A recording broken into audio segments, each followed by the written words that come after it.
hop in and we ask those same live audience members, what did you watch on Christmas Day? But the lineup was set up where it was a Herculean battle. It wasn't one of them Jake Paul fights that we watched. Shout out to Anthony for doing what we all wanted to do, wiring that man's jaw shut. This was a real fight between the big bad NFL that at this point would probably be described as the sole owner of the last American sport, shall I say, versus this international Goliath known as the NBA. What did you choose on Christmas Day, Big Flow Show? I chose football. You're not alone. At the end of the day, it's that's that time of year where you're really trying to figure out what's going to happen in the playoffs, what the lineup is, real important. And I think basketball, I just always feel like I have more time. You know, I got more time to watch. Yeah. I may catch a game here and there, but I feel like I have more time. Yeah, I think you're not alone in that decision. The numbers bear that out. That so much so that Charles Barkley, you know, the man who says that things are terrible, he described a terrible situation. One in which he described that Roger Goodell and the NFL, he called them greedy pigs. He doubled down on that yesterday and said Christmas is a NBA day. Mm-hmm. So I, listening to Mr. Charles Barkley, and because it started earlier, NBA had 5 games. It was 5-3. NBA had 5 games that started at noon. NFL had 3 games. But because the channel was set on NBA, I just stayed posted. I didn't have to worry about what it was being broadcast on. And I listened to Charles Barkley call Roger Goodell terrible, you greedy pig. And I just stayed tuned into the NBA. And there were some good games. For those who did watch, thank you. I think someone did already comment on what they watched. They did, but you know, before he did that, he shouted me out on my school clothes. See, I'm funny at my house. I give myself Christmas gifts. I wrap them and everything, and I open them up and I act surprised to see them, just to make sure I always get something I want. You know what I mean? Not to say anything about the gift givers in my house, but he shouted me out on my sweatshirt. This is my first day, man. My wife likes to say I buy new school clothes to diminish me and demasculate me, but I bought myself a nice little sweatshirt. It fits nice, and so I appreciate somebody who recognized my fashion. Got it. Actively Black Man. I will give you more of a shout out. All you gotta do is call us and make this transaction happen, and we'll do an official commercial for you. Until then, we're just gonna say that's a nice sweatshirt you got on. Welcome to the show, Shannon. But yeah, it was locked on next game. I can see it. The basketball games were good. I mean, they were great. Look at the scores. They were great. You got Madison Square Garden, baby. Madison Square Garden, Knicks, and it just so happens that you had the Knicks playing Cleveland. You had Spider Mitchell, who is dating a singer. I didn't know he was dating the ICU singer. What's her name? Coco. Yeah, don't show your age, man. She got 2 hot songs. I had to look them up during the game. They kept showing her. I was wondering why. They're engaged. Yeah, Coco somebody. But they're engaged to get married. Spider had a great game. So did what I like to call the Mighty Mouse. Out there in New York, who's playing very well, man, not to diminish him. But my New York Knicks group chat, I like to have fun with them, so I never call him by name. But he had a great game, too. Great game. NBA, front and center, Christmas Day. That used to be a thing. Are we at the point now that the NFL is taking over? Because the viewership numbers show that might be happening. Now, we're getting viewership. The NFL has long been the number 1 pastime. No, I mean on Christmas Day. On Christmas Day. I don't know. You know, you said it happened last year too. I don't remember that as much.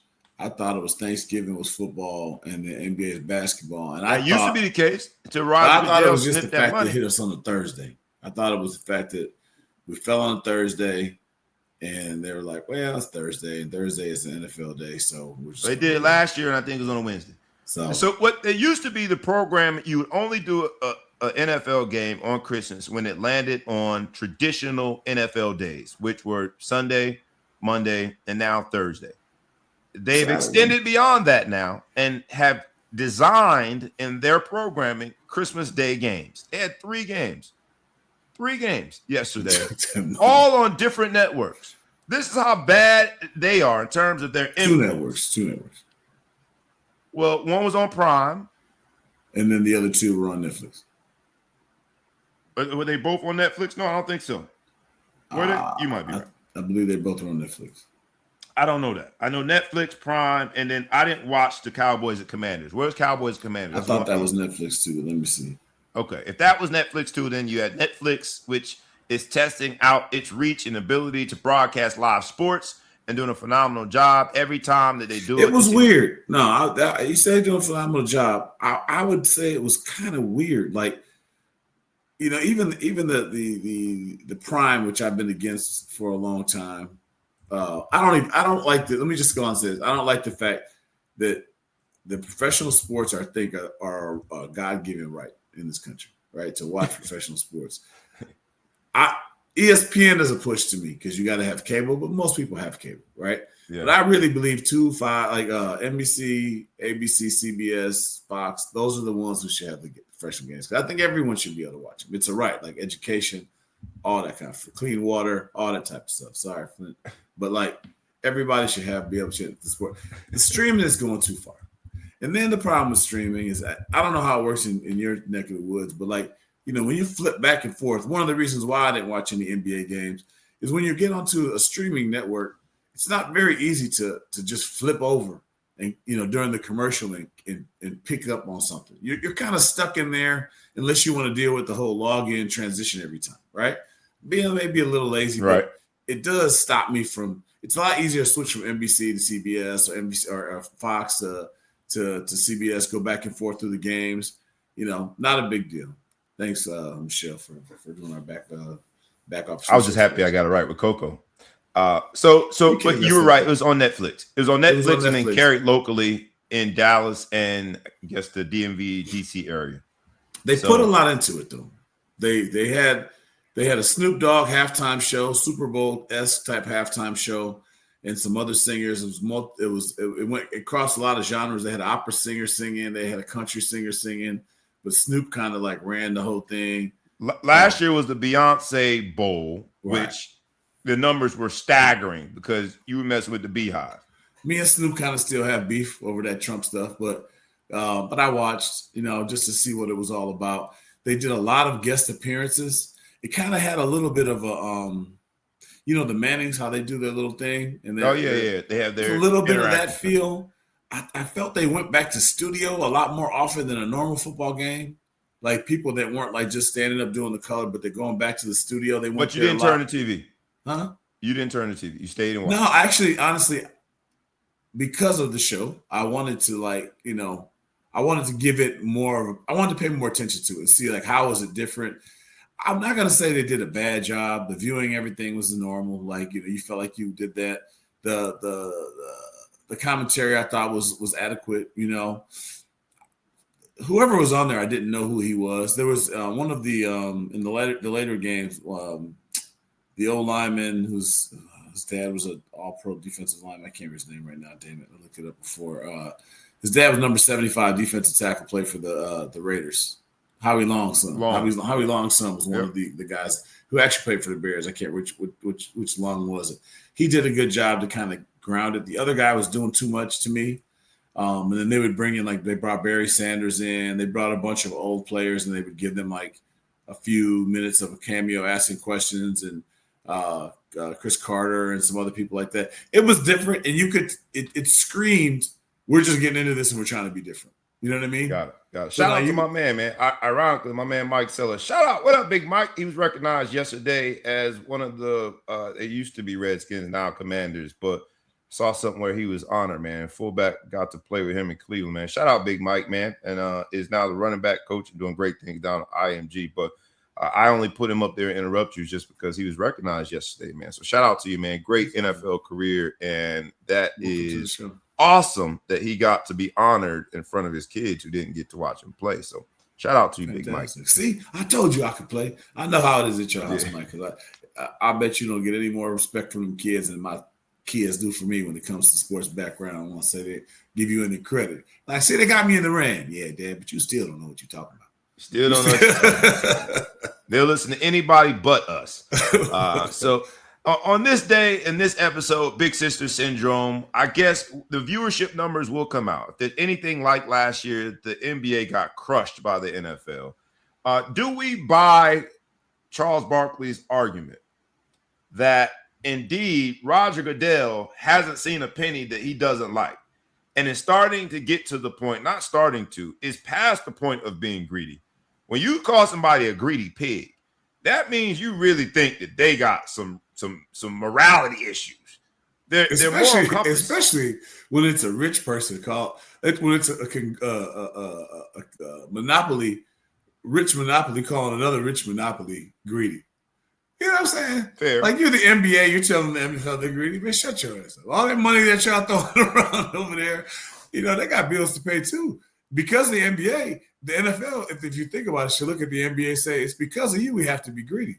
You and your guaranteed contracts and all the different things that has pressured the NFL into doing guaranteed contracts. NFL was the best place to own the team because you have no loyalty or no obligation to anybody on your team, on your roster, no matter what the contract. And the public essentially pays for your stadium. We're not going to get into this Kansas City deal going to Kansas, but if you look at the deal, what Kansas is going to fork over, and even the revenues that or the rent that the Kansas City Chiefs, or I guess it'll be the Kansas Chiefs, has to pay, just goes into a fund that now that team, that franchise can use for its own operations. I don't know if you froze for me. Did I freeze for you?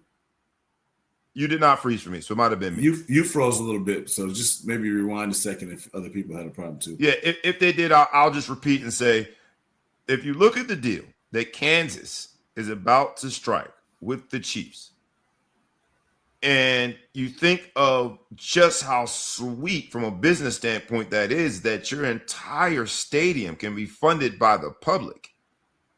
They've got some amazing situations in place. Having said that, I think Charles Barkley is not speaking on being a pig from just the financial standpoint, but the platform used to be, as long as Christmas did not fall on a Sunday, the platform used to be the NBA's day. Mm-hmm. Christmas used to be the NBA's day. And the NFL has come in. If you look at the viewership numbers, you look at the pageantry. Last year was the Beyonce Bowl. We don't have the numbers yet, but I'm pretty sure. And we're just doing a straw poll here, but Big Flo Show, you watch the NFL. I know a lot of my other friends watch the NFL because my son is in the midst of competitive basketball season. We stayed on the NBA, but I was in the minority yesterday, just based on my straw poll of what people were watching. Just saying, hey, what you guys watching? Most people watched the NFL yesterday, and the games weren't even good. But for Denver, you had all non-playoff teams. No, the Detroit game had Detroit had a playoff implication. They had playoff implications, but a lot had to go right. Yeah. They ended up losing, and now they're out of the playoffs. And they were in each instance, they were division foes, and it should have been a good slate of games that happened to just not play out that way in week 15. Right. But those games were pretty womp in terms of the competition. Kansas City, Denver, with everyone missing their star quarterbacks. Yeah, and the Minnesota game turned out to be really a dud, right? Mm-hmm. They were just exchanging interceptions and fumbles, and between Minnesota and Detroit. So Cowboys and Commanders, I think, came down to a late game situation. I didn't watch the game, but I think Charles Barkley might be on to something. Roger Goodell probably has extended himself beyond just being prudent in his business decisions. The P that might apply here is being at the point of being a pig and going too far. I'll give you last word on it before we move on, man. Same thing situation with, you mentioned Kansas City moving, Chicago. They're starting to flirt with the ideas of moving to Indiana. They switched to Arlington Heights. Used to have a race course out here. People who aren't from Chicago may not know this, but Arlington Heights has a race course. They paid for that land. There was rumors they were going to move to Naperville, like 5 minutes from my house. I still wouldn't mind if that happened. and now they're going to Indiana because because the deals aren't sweet enough. They don't want to pay any taxes. They want to be tax exempt. And they want to do whatever. They're leaving the Bears Stadium because they never owned Soldier Field. It's always been just the city of Chicago owned that. The reason why they still have natural grass there and not turf is because no one wants to pay for it. When you think about how many high schools have turf, and they think that it's an NFL stadium, NFL team saying, "I'm not paying for turf. I'm not. That's your stadium. You pay for the turf." That's the arguments about nickels and dimes that they're going to it. But meanwhile, they can just take over a day like Christmas and dominate the NBA. So it's very interesting. It's a great sport on earth, though. Having said that, we still a great sport. Having said that, a great sport. Say it with your chest. Let's get into the recap, and we'll start with the NBA first because this is Big Sister Syndrome, and Big Sister says Little Sister can go first. Little Sister is the NBA on Christmas. Whether you like it or not, the numbers support that statement. And while I watched the NBA, most people didn't. It started off with a great game. The Knicks playing the Cavs. The Cavs were up all game, and then out of nowhere, literally out of nowhere, Jalen Brunson and the crew just decide that they will not get beat. Two superstars that are, on average, normal-sized people, right? You got Spider Mitchell, who's about 6'2".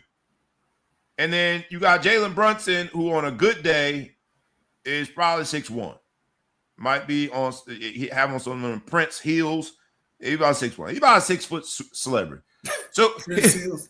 He's Prince heels. But everybody got a pair of those, right? But these two 6 foot giants, in terms of how they play, are relatable. And they were the featured stars when it came to the matchup of the Knicks hosting the Cavs on Christmas Day. And if you know anything about Madison Square Garden, while Coco Jones was shown on air several times because of her connection and relationship with Donovan Mitchell, there's never a shortage of celebrities in Celebrity Row when it comes to Madison Square Garden. You got Tracy Moore, you got Chris Rock, you got all of these people. You got, I can't think of the comedian's name, I'm tripping, who's always there. I can't think of his name. But their Celebrity Row is who's who. And so it was a great game for the NBA to kick off. Came down literally to a what I call a missed rebound that changed game. The Knicks ended up getting a putback basket instead of the Cavs boxing out and getting a chance to go ahead. The Knicks beat the Cavs 126-124. Great game. Great Eastern Conference matchup. Phenomenal game. In the second game, you had the Spurs beat the Thunder 117-102. And this is becoming quite a little rivalry, right? The OKC Thunder started off blazing, and now in the NBA Cup and on Christmas Day, the San Antonio Spurs and this young team, where you got Castle, you got Wemby, you got a really young team. They end up beating OKC Thunder again and stealing their thunder on Christmas Day, 117-102. Wemby had a really streaky shooting performance. Well, some of the stuff he does from a physical standpoint is just mind-boggling. Unbelievable. You had the Warriors beat the Mavs 126-116 in the midst of all of the Draymond Green drama. Him and Steve Kerr seem to be bickering again. You talk about Big Sister Syndrome. There's something going on there. But they were able to ignore it long enough to get the victory on Christmas Day. Then you had the Rockets beat the Lakers, and it was never really close. Kevin Durant looked like the Kevin Durant of old. And so final score 119-96. LeBron loses on Le Christmas and didn't play particularly well, but they pulled out all stops. You got Kevin Durant. Think of all the stars that I've mentioned so far. Jalen Brunson, Spider Mitchell in the first game. You got Wemby and SGA in the second game. You got Steph playing against Cooper Flag and AD in the third game. And the fourth game has KD playing against LeBron. While KD and the Rockets were able to best the Lakers 119-96. They didn't stop there. The last game was the Nuggets versus the T-Wolves. You got the Joker. You got the Joker playing on Christmas Day. Can we say enough about the Joker?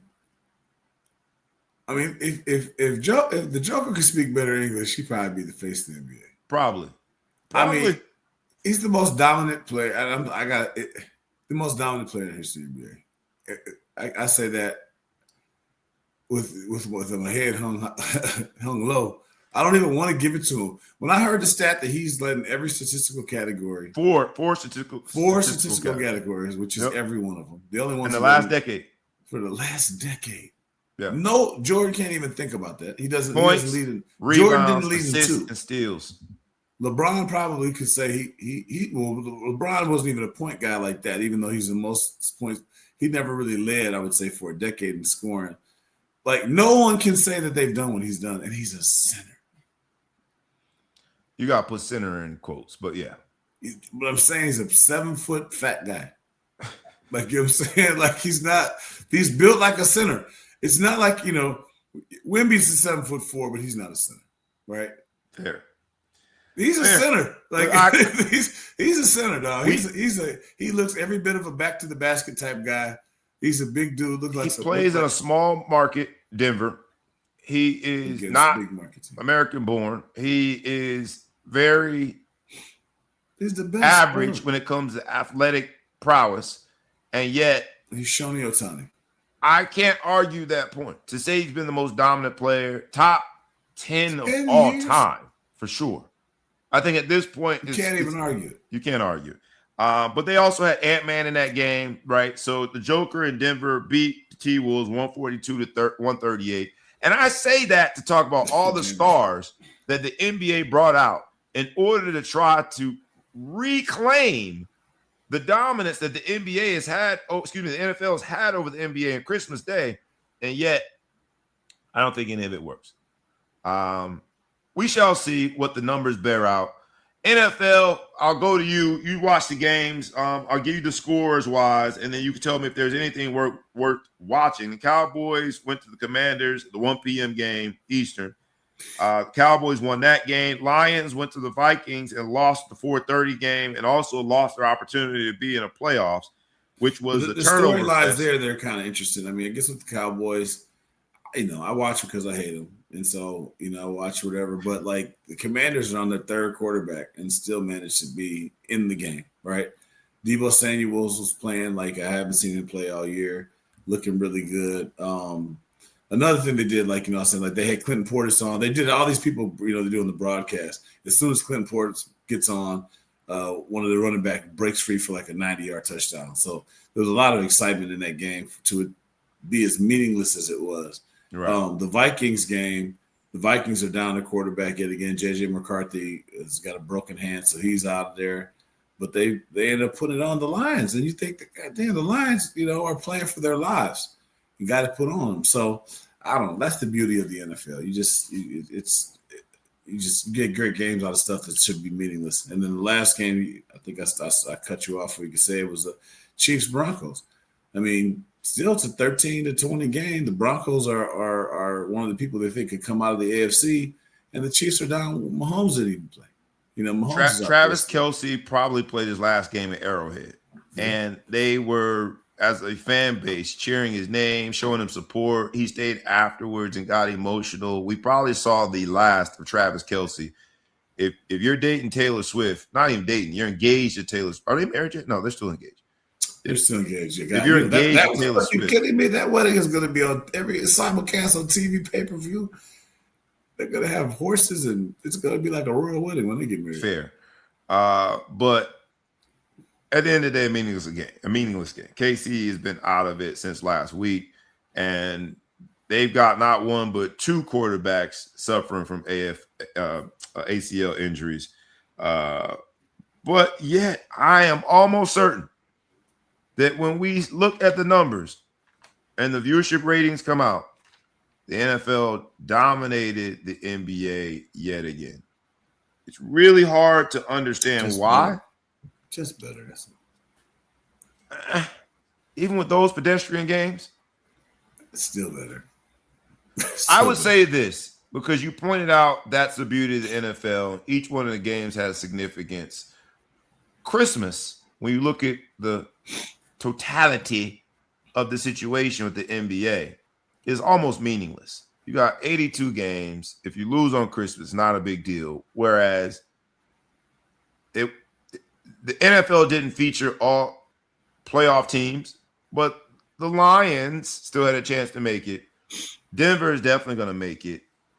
And each week still matters. I just don't know how they do it, but they do it. Shout out to Roger Goodell. You greedy pig, according to... There's still storylines. Who's going to get fired? What's the draft order going to be?